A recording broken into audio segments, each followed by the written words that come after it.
Ciao Raga, nagsimula sa isang kwento, kumalat. Lumipas ang panahon, ngayon naging parang totoo na. Sabi nila, ayaw daw nila na mag-apply ng Italian citizenship kahit na pwede na sila at qualified na. Bakit? Kasi daw, kapag ikaw ay naging Italian citizen na, per forza na magbabayad na daw ng taxes.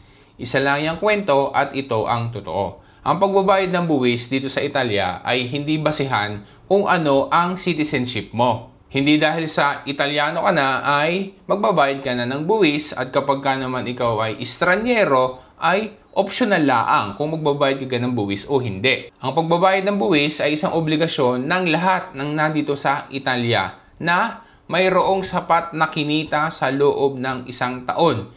Italiano ka man o estranyero ka man. Ang basihan ay ang iyong reddito annuale. Generally, kapag ang iyong reddito annuale ay pasok doon sa tinatawag na no tax area, ikaw ay exempted at hindi ka obligado na mag-file. Kapag ka naman lampas ang iyong reddito annuale doon sa nakaset na limit, kagaya ngayon, ang limit ay 8,500 euros.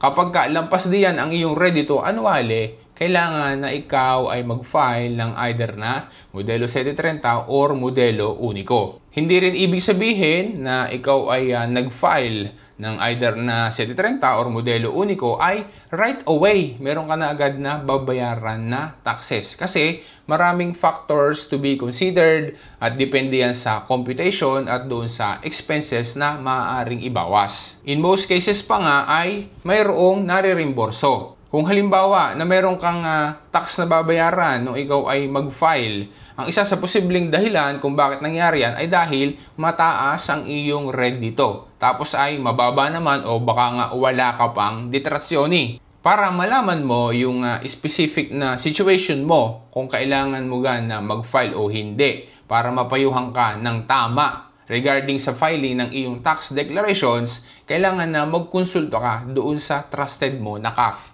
Ulitin lang natin, ang basihan ng pagbabayad ng buwis dito sa Italia ay depende sa reddito annuale mo. At hindi yan nakadepende kung ikaw ay Italiano man o estranyero ka man. Raga, i-share na natin ito sa kanila para maitama yung kwento ng iba.